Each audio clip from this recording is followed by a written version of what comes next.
Hi, I'm David Schoneman, and you're watching Perspectives. Thank you for joining us here. On this show, we take a look at what's going on in the world around us, and we try to make some sense of it and see how it impacts us. And we have some interesting conversations as a result. Well, today is one day before re-elected President Trump's 100th day in office. And for the last 100 days, we've been meeting every week or two to bring you up to speed on what's been going on all along the way, because it's been quite a ride. So now everyone is focusing on the 100 days as kind of a tradition, and we'll see what some of the fallout is going to be from national news and whatnot. But I'm glad you're here, and I'm glad you're paying attention to the conversation. I'm here once again in the studio with Greg Faith. We normally have I normally have two guests here, Dave Narkunis and Greg Faith, but Dave is unable to make it today, so we're just going to have the two of us, and we're going to bring you up to speed on some of the things that are going on. And if you have any questions or comments, please reach out, send us an email or phone call or whatever, reach out to the station, and we'd be happy to take a look at your comments and answer your questions to the best of our ability. But thanks for tuning in, Greg, and thanks for coming in. It's a pleasure coming back. I had a good time last time, and good. We got to keep talking about this situation that we're living with, because we're living with it. We're living with it. And we gotta deal with it. We got to see what's going on. So the big news after 100 days, a couple things that are coming out of Washington. One, I saw that Trump put up 100 pictures on the lawn of the White House. Oh, my. So what's going on there? Are these people that have been deported or are going to be deported? Are they on notice, or who are these hundreds? Well, let's just say like this. If your face is up there, I'd be getting out of this country real quickly. Okay. Yeah, it's a hit list. In that sense that these are folks that are the number. I think back in the Gulf War, they had put out these deck of cards on the most wanted criminals. Yes. These are the ones the White House wants out now. I see. And so Trump is making every effort to secure the border and to deport these illegals who, not just illegals in terms of coming in, but they're criminals who are and violent that's where crime. Everybody's starting to understand is they're all about it. We gotta look, folks. We're trying to get the ones out who are dangerous to everybody in America. We've had a lot of crime committed. Don't care.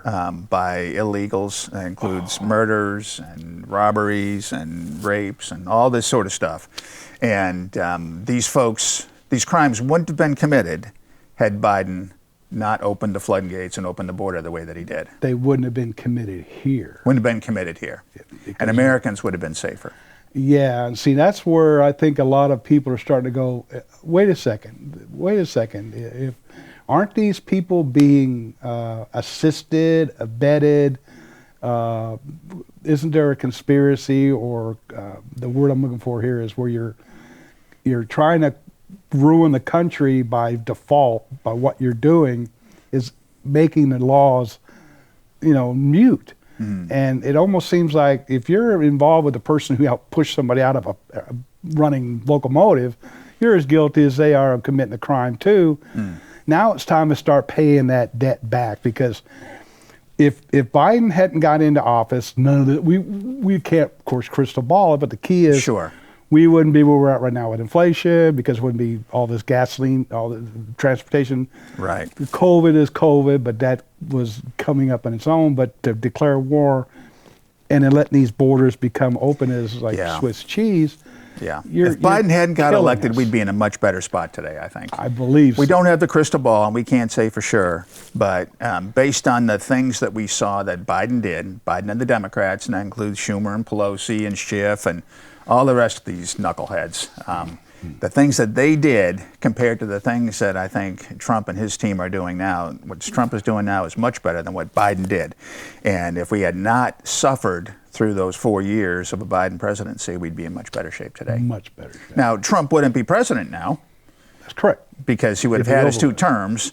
And I wonder we'd be sitting here now going, oh my God, I've got a Democrat in office. Right. So who knows what would have happened now. The delay of the problem. Right. It could have been just a delay of a problem. But there certainly was a problem with the Biden administration. It was obvious, but now it's like today's White House briefing, one of the reporters, well, we let it get by us. And she's like, yeah, you did. And now we're paying for it. Yeah. Here, you've had all this time and you were just pushing it under the rug. And yeah, they were doing it right. The press was so embarrassing. They were very guilty. They bear a tremendous responsibility because they did not hold accountable. They did not hold that administration accountable. Well, They ignored it. They supported it, propped it up. They did everything. Well, see, that's the kicker. I'd love to see some bank accounts. Yeah. You know, some of this Doge money, and I'm loving this. I'm loving all this Doge information. Elon and his group should be getting medals that the civilians can get to the highest levels. Unborn children getting unemployment. Yeah, right. How's that possible? Yeah, and again, this goes back to this discussion of conspiracy. Are you the ones doing this? You knowingly are doing this, so you're as guilty. I think that they're knowingly doing it. I think they wanted to bankrupt the country. They wanted to put us into a very, very bad spot so that socialism could take over. I think they want to destroy the people, destroy families, destroy our economy, when there's no solution but the government to step in and say, okay, we're going to supply you with milk and bread. And by the way, now we own you. Well, just like communism in Russia during the Cold War, the children of the time are being tested. This is that. Okay, you're going to run off of these little fields. Yeah. And then, of course, in China right now, it's so funny to watch. It's only been going on now for a month. This tariff thing, and it's like the whole world's coming to a close in China. Today on this airport view, they're showing this airport in Shanghai. It's empty. Well, yeah, I expect it to be empty. Or now we're selling our products for just the weight, not what it is, but because just up from the weight. And all these empty connexes are starting to clutter all these. Let me think. It should have happened 40 years ago. It should have happened 40 years ago. So let's talk about tariffs. So the tariffs have been underway now, not for 100 days. But Trump certainly talked about them a lot during the campaign and 4 years leading up to this and even before. And we knew we had Pelosi and others years ago showing the charts how tariffs on Chinese goods coming in are so low and then tariffs on American goods going to China are so high. And of course, all the currency manipulation that China's done and all the theft of intellectual property and everything that China does. It's a thieving economy, a thieving government. I won't say the people are thieves, but well, they're, like the old story goes. In this hand is my rice bowl, and this hand is what puts the rice in the bowl. And for the Chinese, they're just doing what they're told to do because it's a communist country. Right. Trying to be a capitalist country. Yeah. And I ain't seen those two ever coming together. Well, I think that the people there, I've been there, I've spent some time there, the people I think are very resourceful. And they'll figure out how to make a buck or survive COVID, so doing whatever. They're very resourceful. But they have to do everything kind of under the radar because they're not allowed to really succeed. And there are certain people, party members, who are allowed to succeed, and they accumulate all the wealth. And so it's clearly a disaster. And I think China doesn't have friends inside its own borders. They're not friends with the people. They're not really protecting the people. And we're seeing, too, that China doesn't have international friends. They lost the Australians. They lost the Philippines. They lost Vietnam. Even though they helped them out during the '60s, now it's like, okay, you guys need to come back to the fold. They're like, nope, we're not doing it. You know, we have an 8-year-old son, and we're teaching him as much as we can about how to do well in life. Good. And we're teaching him that, the importance of having good friends. And one of the things we try to drive into him is that if you want to have a good friend, you need to be a good friend. That's very, very important. And China wants to call on their friends, but China is not a friend to anybody. So China is not a friend, and so they don't have any friends. And I think that this whole tariff thing has isolated them. I think it's part of Trump's master plan is to isolate China. Absolutely. And I'm glad to hear the airports are not doing well. I don't mind if the ships don't sail anymore carrying that stuff. I've said before, I work on motorcycles. You and I have talked about that. And I like these Japanese carburetors. They're made by Mikuni.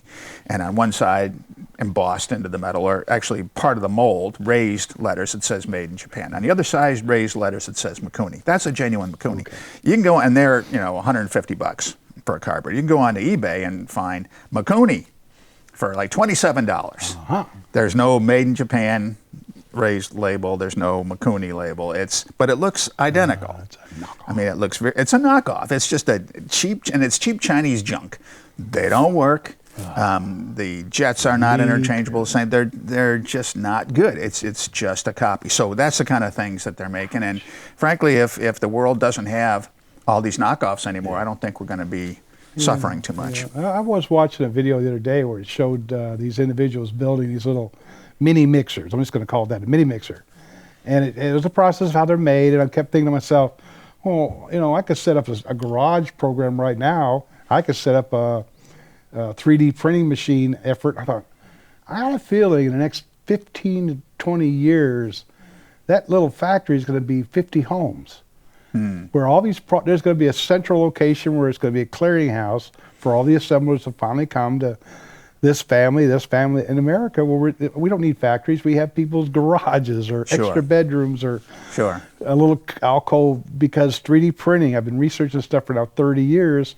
And as a retailer, I kept going, if I could make this part in-house, I'm saving a ton of money. Yeah. And I went and visited one of these 3D printer places down in Lowell and said, of course, this is back in the early 2000s, where one of these machines is $60,000, but now I can go to a 3D printing company for $600. Yeah, and I start spitting out radio controlled propellers. Yeah. for less than a penny a piece. Yes. Well, I think it's great. I think that tariffs, if tariffs do something to China. I saw an article today in the news. It was talking about China's reaction, the position that China is in. And particularly the current government, or maybe the current administration, they're in a bit of trouble. And they want to just move him out and slide somebody in. Maybe. So it's very interesting. I think the next 100 days are going to see some big changes. And Trump's got something up his sleeve, because he kind of let it go while he was in Italy, saying, "Give me a couple more weeks." Yeah. And of course, like I said earlier in one of these he's playing a good game of 3D chess. Yeah. No longer chess, but he's now doing a space age version. Everybody else is panicking because they haven't got a clue. I think they have not thought ahead. He's way ahead. Oh, what's going on? And what I love about it, thank goodness. See, this almost seems like a great thing that he went 4 years as a naive guy. They kept taking advantage of him. Now he had 4-year break. Yeah. Saw the shenanigans going on. Had all of his people going, okay, we got taken up. And now he's sitting there going, I've got the experience. And guess what we're going to do today? Yeah. I think that the 4 years off was probably good for America, good for him, and good for America. I was very disappointed when Biden went, and we've talked about the damage Biden's done. We didn't have a plan with it. No more VPs as president. I could sit here and name them all on my fingers. That it's been embarrassment. Dan Quayle, idiot. Richard Nixon. I'll just keep going. But the point is, no more VPs going to become president. Just ban. What about J.D. Vance? I'm just saying that for now. Okay. Because this guy can articulate. He can. When I would sit there and watch Dan Quayle or, my gosh, Mondale, or just sit there and go, Al Gore. You just got to go, okay, idiot and the dummy. Wait a minute, which one's the president? You don't know. But when it came time to going Biden, it's like, what? And ladies, that's the wrong example of who to have as your, spearheading the effort for whatever you guys are shooting for. But now she's an alcoholic, in my opinion. Now, who's that? Who are you talking about? The lady who ran, Harris. She's out there right now, and it's just, lady, quit drinking, because really? Well, it's her and Nancy are just slurring her words and not making any sense. And I haven't been paying attention. It's like, well, good that you're not, because it's embarrassing. It's like grandma out there getting drunk. Oh, boy. It's like, you just need to shut up and retire. And then, of course, now with one of the Democrats saying, we just need to let everybody start retiring. Yeah. Well, that's where term limits would be a good idea. It sure would. It sure would. So, tariffs. Let's just go back to that for a second. So, you mentioned before the show started, you were talking about California, how the tariffs are affecting California. Terrible shape. How so? Well, it's a main import distribution center. You have the rail, you have the trucking, all the different unions, the Teamsters, the longshoremen. When Because the those ships come in, and they're going to be not coming in at all, or half empty, or with other companies buying their product and saying, okay, let's send it to Seattle, let's send it to San Diego, Long Beach. We're all sitting around with nothing to do. Now, COVID kind of was that's why I say this is all COVID 3.0 for them. This is me. We'll go to the union saying, okay, cough up some funds we've been paying you for the last 50 years. Shut up. But it's the containers that are going to sit around empty. The opportunity for anybody who's an entrepreneur is those are potential homes. Every one of those containers can be converted into something else. I lived in a container for a while. There you go. I was deployed. I walked by them a lot. Yeah, I was living in a container. I'm not going to say I ever lived in one, but I've walked by a lot of them and went, this could be something else. And well, yeah, I was living on some of those bases. Yeah. So what's your thought on what's going to happen if Trump and China, if U.S. and China strike some kind of a deal on tariffs? Are these goods going to continue to come in now at a higher price or higher tariff, or are we turned off the tap on these Chinese goods? Well, I think the key there is with him saying we need to bring jobs back to the USA as far as factory jobs. They'll start picking these, pharmaceuticals is my number one. They have to come back. They got to. I don't want my pharmaceuticals made in China. And any of these, we talked about the precious metals and the rare earth and all this. He is working a deal out with my buddy there in Ukraine. He sat there face to face the other day, and that grandpa was sitting there telling that boy, you need to come in line, son, because I'm coming in to get your material.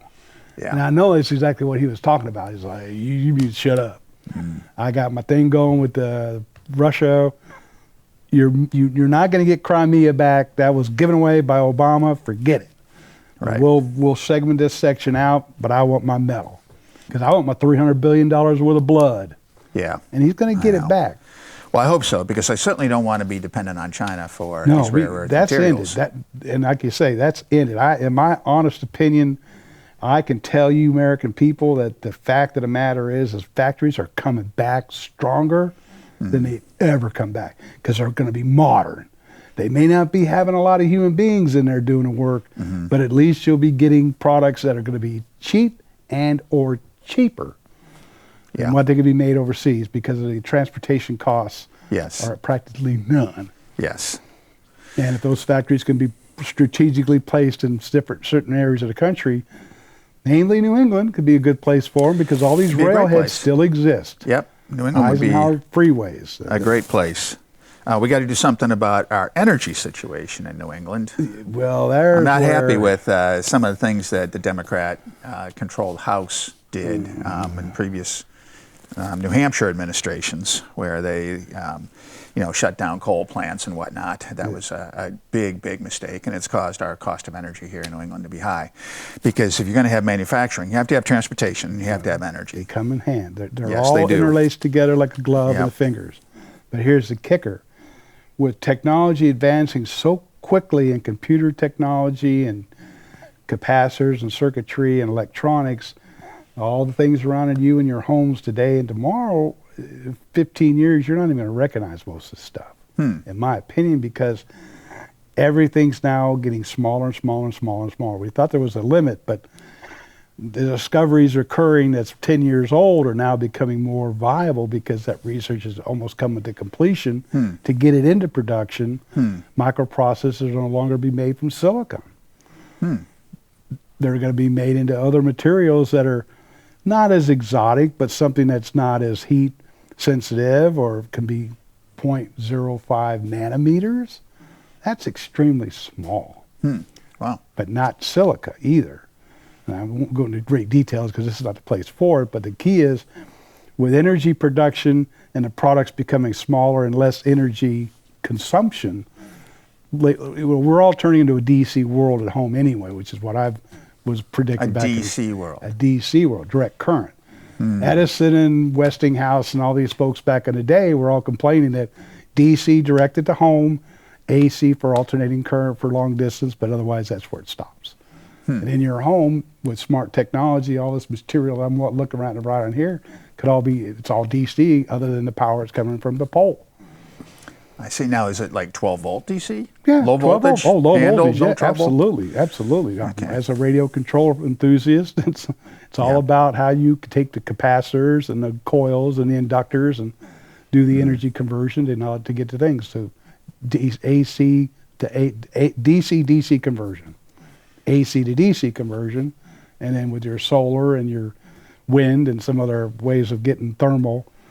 The idea is the thermonuclear battery. I'll leave it at that. But the key is technology is going to start catching up to the civilian world. As a little hint.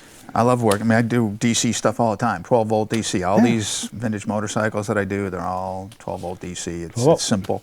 I've never gotten zapped, but I'm a house. Well, I've gotten a bit of. What does this do? Not that I know. One time, I don't know why, I was using a Leatherman to change. Leatherman's made out of metal. What was I thinking? It was okay, but until I touched something, I tell you what, that Leatherman, my arm just went like this, and that Leatherman flew across the room. It didn't hit anybody, but it hit the wall pretty good. I watched an electric lineman short out a AC line at my meter in my house. Thank God I was standing behind him because the thong, there was this weird noise and the bright flash, and he turns on going, I'm seeing stars. You can have a seat over here, buddy, because that meter now is no good. Oh. Yeah, I don't like AC. I don't like a lot of juice. I like 12 volt DC. If our house goes 12 volt DC, I can take care of wiring it myself. That'd be great. It's coming. 1984, I went to the United States building industry and the consumer electronics industry all got together at a convention, Anaheim, California, and I sat there and watched these people. They were just arguing about how do we get the consumer to go into a brand new apartment complex with all DC. Everything was already there. It's not you're gonna have to go to Walmart or Target or Best Buy or wherever and buy it. We want to standardize this technology so Johnny can't stick a fork into a 110 outlet anymore. Yeah, that'd be great. And the future's almost there. We'll talk more about that. It's fun. We have an electric oven. Well, I can get it down to 8. Yeah, most of those now are becoming an inverter. I see. And a capacitor, and so now we can take that coil. So we can still generate heat even on low voltage DC. Low voltage DC. Wow, interesting. Yep. See, that's the fun part about electronics. If I can take the circuitry that I have this big, it's like a Big Bang Theory. I wanted that this big to become this big, and they're doing it, and it's making it exciting for me as an appliance salesman. Leading, we have a camper, and our camper has a 12 volt refrigerator. Yeah, so does mine. It's a nice size. It's big. Yeah. 12 volt refrigerator. It runs on the solar panel. It runs on the battery. So when we're driving down the road, I mean, the old campers, you had to turn it off. It was propane. Yeah. It ran on propane while you were driving. I want propane working in. Well, you can't go through tunnels and stuff on propane. You got to stop and turn it on. Yeah, we just use 12 volts and 12 volt fridge. We arrive where we're going, and then food is still frozen or cold or whatever. It's great. All right, let's get back to, let's talk a little bit about, we don't have too much time left. Let's talk about deportations. Came out. So, I see courts are trying to stop Trump from deporting some of these. They're overreaching. I think they are overreaching. So what is the law? Does the law allow these deportations? Absolutely. And it's been around for, good Lord, since the 1800s. So Trump is not writing law. No. He's enforcing law. Yes, he's enforcing the laws that are. And who wrote the laws? Well, Congress did. Okay, so these are American laws that were written by Congress, approved by the president at the time, whenever that was. Signed into law. Trump is enforcing. He's just like, here we go, look them up. Yeah, let's okay, this one here, this one here, this one here. And now Hallman just got through saying today that as of today, deportations, if you have the deportation order or the leave the country order, leave. Because it's going to be $1,000 a day fine to violate that order. Wow. And that's great. That's what the people out on the White House lawn are all about, too. I feel bad for them in a sense because... I don't feel bad for nobody. Well, Biden invited him in. Biden said... Okay, all right.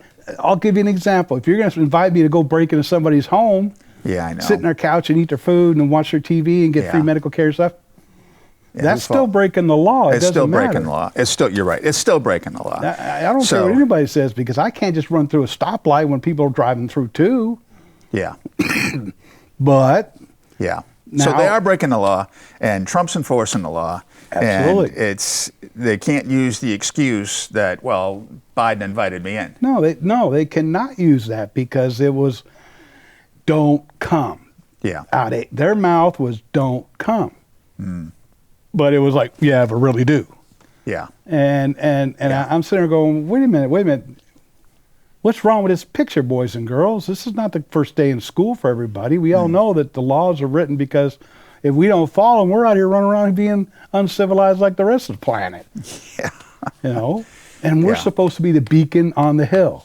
Yeah. And the Lady Liberty, oh my God, I Googled it the other day. What does Lady Liberty really mean? Get rid of Lady Liberty. Get her out of the courthouses if that's what you're going to do, Judge. If this is what you're going to do, then get that lady out of there because everybody looks to her as an example of democracy. And the Greeks knew, and the Italians knew that this is how you have to manage your people.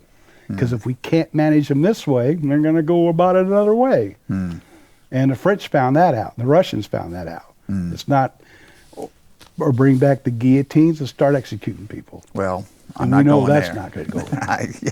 I don't want to go there We either. don't want those days. We don't want those days. No. I think we want to have, Peace be amongst us all. yes, and follow the rules, follow the law. Follow the law. In this case, Obey the deport law. these people. Get them out. They and don't belong don't here. come back. Yep. Don't You're give them not- jobs. Don't support them. Don't Yep, hire them. none of that stuff. And if you're a judge in Wisconsin, don't hide them in the chambers. My boy, she's done. Yep, that's great. Get her gone. Done.